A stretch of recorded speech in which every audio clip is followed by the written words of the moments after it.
അടിപൊളി vegetable ബർഗറിൻ്റെ recipe ആയിട്ടാണ് വന്നിട്ടുള്ളത്. എന്ന് വെച്ചാൽ എൻ്റെ മോൾക്ക് ഭയങ്കര ആഗ്രഹം ബർഗർ വീട്ടിലുണ്ടാക്കി കഴിക്കണമെന്ന്. അപ്പോൾ ഞങ്ങൾ ഇന്നലെ പോയിട്ട് ഒരു ബർഗർ ബൺ വാങ്ങിയിട്ട് ഈസി ആയിട്ട് വീട്ടിലുണ്ടാക്കിയത് ഞാനൊരു വീഡിയോ എടുത്തിട്ടുണ്ട്.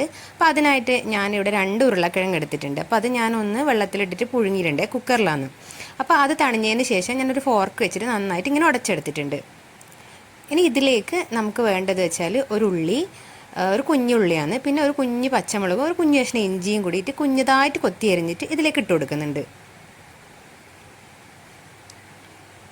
അപ്പോൾ ഈ നന്നായിട്ട് ഉടച്ചെടുത്ത ഉരുളക്കിഴങ്ങിലേക്ക് ഈ ഉള്ളിയൊക്കെ ചേർത്തിട്ടുണ്ട്. അപ്പോൾ അതിലേക്ക് പിന്നെ ആവശ്യത്തിന് വേണ്ട ഉപ്പ്, പിന്നെ ചാട്ട് മസാല ഇതുണ്ടെങ്കിൽ മാത്രം ചേർത്താൽ മതി കേട്ടോ. ചാട്ട് മസാല ഇല്ലയെന്ന് വിചാരിച്ചിട്ട് ഇനി ഉണ്ടാക്കാണ്ടിരിക്കണ്ട. പിന്നെ ജീരകത്തിൻ്റെ പൊടി, എന്താ വെച്ചാൽ പിന്നെ ഇത് കുരുമുളക് പൊടിയാണ് കേട്ടോ. ഇത് നമ്മളെ ഇഷ്ടത്തിനനുസരിച്ച് ചേർത്ത് കൊടുക്കുക. എൻ്റെ കയ്യിൽ ഉണ്ടായതുകൊണ്ട് ചേർക്കുന്നതേ ഉള്ളൂ. ഇത് ഗരം മസാലയാണ്. ഒരു ഇത്തിരി ഗരം മസാലയും കൂടി ചേർത്തിട്ട് നല്ലതുപോലെ മിക്സ് ചെയ്തിട്ട് യോജിപ്പിച്ചെടുക്കുന്നുണ്ട്. അപ്പോൾ എല്ലാവരുടെ കയ്യിൽ ഉള്ള പൊടികൾ ചേർത്ത് കൊടുക്കുക. അപ്പോൾ ഇതാ ഈ ഒരു പരുവത്തിലായിട്ടുണ്ട്. ഇത് ഞാൻ ആ ഫില്ലിങ്സ് അവിടെ റെഡിയാക്കി വെക്കുന്നുണ്ട്. ഇനി അടുത്തത് വെച്ച് കഴിഞ്ഞാൽ ഇതാണ് ഞാൻ കടയിൽ നിന്ന് വാങ്ങിയ ബർഗർ ബണ്ണ്. ഇതിൽ നമുക്കിപ്പോൾ എന്ന് വെച്ചാൽ ഇത് ഒരുപാട് ബർഗർ ഉണ്ടാക്കാം. അപ്പോൾ ഞാൻ ഇതിൽ നിന്ന് ആവശ്യത്തിന് വേണ്ടത് എടുക്കുന്നുണ്ട്. എന്നിട്ട് ഇത് ഞാനൊന്നും മിഡിലൂടെ കട്ട് ചെയ്യുന്നുണ്ട്. അപ്പോൾ എനിക്ക് ആവശ്യത്തിന് വേണ്ടതെല്ലാം ഞാൻ കട്ട് ചെയ്തെടുത്തു. ഇനി ഇതിലെ ഒരു ഫ്രൈ പാൻ ചൂടാക്കാൻ വെച്ചിട്ടുണ്ട് അടുപ്പത്ത്. അപ്പോൾ ഈ പാൻ ഒന്ന് ചൂടായി വരുമ്പോൾ അതിലേക്ക് നെയ്യ് തടവി കൊടുക്കുന്നുണ്ട്. ബട്ടറാണ് ഏറ്റവും നല്ലത്, പക്ഷേ എൻ്റെ അടുത്ത് ബട്ടർ ഇല്ലാത്തതുകൊണ്ട് ഞാൻ നെയ്യാണ് തടവി കൊടുക്കുന്നത്. ഒരു 2 ടേബിൾ സ്പൂണോളം നെയ്യ് തടവി കൊടുത്തിട്ടുണ്ട്. ഇനി ഈ ബണ്ണ് ഇതിലേക്ക് 2 ഭാഗവും ഒന്ന് ജസ്റ്റ് ഒന്ന് ചൂടാക്കി എടുക്കുന്നുണ്ട്. ഞാൻ കുറച്ച് ഫ്രൈ ആയിട്ട് തന്നെ എടുക്കുന്നുണ്ട്, കാരണം നമുക്ക് അങ്ങനെയാണ് ഇഷ്ടം. അവരവരുടെ ഇഷ്ടത്തിന് ചെയ്യാം. ചൂടായത് മാത്രം മതിയെങ്കിൽ അങ്ങനെ ചെയ്യാം. ഞാൻ കുറച്ചൊന്ന് ഫ്രൈ ചെയ്തെടുക്കുന്നുണ്ട്. എനിക്ക് കുറച്ച് ക്രിസ്പിയാണ് ഞങ്ങൾക്ക് എല്ലാവർക്കും ഇഷ്ടം. അങ്ങനെ 2 ഭാഗവും മറച്ചിട്ടിട്ടൊന്ന് ഫ്രൈ ചെയ്തെടുക്കുന്നുണ്ട്. അത് ഞാനൊന്ന് പ്രസ് ചെയ്ത് കൊടുക്കുന്നുണ്ട്, കാരണം ഇങ്ങനെ അടിയൊന്നും മുട്ടുന്നില്ല. സൈഡ് ഇങ്ങനെ ബണ്ണെന്ന് പറയുമ്പോൾ അങ്ങനത്തെ ഒരു ഷേപ്പല്ലേ, അതുകൊണ്ട് ഇതിന് പ്രസ് ആവാൻ വേണ്ടിയിട്ട് ഒരു സ്പൂൺ വെച്ച് ഇങ്ങനെ അമർത്തി കൊടുക്കുന്നുണ്ട്. അപ്പോൾ എനിക്ക് അത്യാവശ്യത്തിന് വേണ്ടതെല്ലാം ഞാനിതാ ഫ്രൈ ചെയ്ത് മാറ്റിയെടുത്തിട്ടുണ്ട്. ഇനി ഇതാ ഇത്രയും സാധനങ്ങളാണ് നമ്മൾ ബർഗർ ആക്കാൻ വേണ്ടിയിട്ട് ഞാൻ ഉപയോഗിച്ചിട്ടുള്ളത്. എൻ്റെ കയ്യിലുള്ളത് മാത്രം. അപ്പോൾ എനിക്ക് പറ്റുന്ന രീതിയിൽ ഞാൻ ഉണ്ടാക്കിയിട്ടുണ്ട്. പിന്നെ ഇത് മയണൈസ് ഞാൻ വീട്ടിൽ ഉണ്ടാക്കിയതാണ് കേട്ടോ. ഞാൻ രാവിലെ ഉണ്ടാക്കിയതാണ്. മുട്ടയും 2-3 അല്ലി വെളുത്തുള്ളി, പഞ്ചസാര, ഉപ്പ്, നാരങ്ങ നീര്, പിന്നെ സൺഫ്ലവർ ഓയിൽ.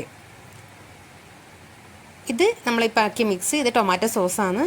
പിന്നെ ഞാൻ ഇവിടെ ഉപയോഗിച്ചിട്ടുള്ളത് കക്കിരിക്കും തക്കാളിയും ഉള്ളി. എൻ്റെ കയ്യിൽ ഇത്രയേ ഉള്ളത്. അപ്പോൾ ഞാൻ ഈ ഫില്ലിങ്സ് എണ്ണ ഞാൻ മാക്സിമം ഒഴിവാക്കുന്നുണ്ട്. അതുകൊണ്ട് ഞാൻ ഇത് ഫ്രൈ ചെയ്തെടുക്കുന്നൊന്നുമില്ല. അപ്പോൾ ഒരു കഷ്ണം ബണ്ണ് എടുത്തിട്ട് അതിൻ്റെ ഒരു ഭാഗത്തേക്ക് 1 സ്പൂണ് മയണൈസ് ഇട്ടിട്ട്, ഹോം മെയ്ഡ് മയണൈസാണെന്ന് ഞാൻ പറഞ്ഞല്ല, അതിലൊരു ഇത്തിരി കുരുമുളക് പൊടിയും കൂടി ഇട്ടിട്ടുണ്ട് കേട്ടോ ഈ മയണൈസ് ഉണ്ടാക്കുമ്പോൾ. അപ്പോൾ മയണൈസ് തടവിയിട്ട് അതിൻ്റെ മേലെ ഞാൻ ഈ പൊട്ടറ്റോൻ്റെ ഫില്ലിങ്സ് വെച്ച് കൊടുക്കുന്നുണ്ട്. അപ്പോൾ ഒരു ഇത്തിരി ഹെൽത്തി ആയിക്കോട്ടെ എന്ന് വിചാരിച്ചിട്ടാണ് എണ്ണ കുറച്ചത്. അപ്പോൾ ഇതിൻ്റെ മേലേക്ക് ഞാൻ 1 സ്പൂണോളം, ഒരു സ്പൂൺ ഇല്ല കേട്ടോ, ഒരു 1/2 സ്പൂണോളം ടൊമാറ്റോ സോസ് ഒഴിച്ച് കൊടുത്തിട്ട് അതിൻ്റെ മേലേക്ക് പിന്നെ നമ്മുടെ പച്ചക്കറി കഷ്ണങ്ങൾ, അതായത് ഒരു കഷ്ണം ഉള്ളി, പിന്നെ ഒരു തക്കാളി, ഒരു കുക്കുംബർ, ഇത്ര പോലെ വെച്ചിട്ട് ഇതിൻ്റെ മേലേക്ക് പിന്നെയും കുറച്ച് ടൊമാറ്റോ സോസ് ഒഴിച്ച് കൊടുക്കുന്നുണ്ട്.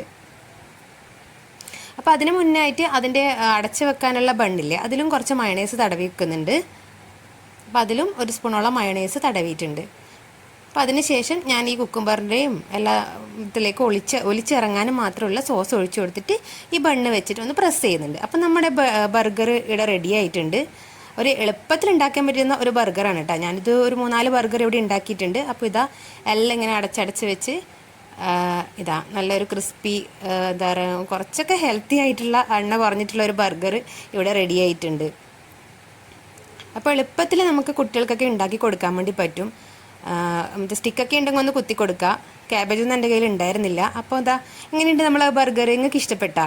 അപ്പോൾ ഇഷ്ടപ്പെട്ടിട്ടുണ്ടെങ്കിൽ എല്ലാവരും ഒന്ന് ഉണ്ടാക്കി നോക്കണം. കുട്ടികളൊക്കെ ബർഗർ വേണമെന്നൊക്കെ പറയുമ്പോൾ ഷോപ്പിൽ പോയിട്ട് വാങ്ങിക്കൊടുക്കുന്ന നേരം വീട്ടിൽ തന്നെ ഇങ്ങനെ നമുക്ക് എളുപ്പത്തിൽ ഉണ്ടാക്കി കൊടുക്കുക.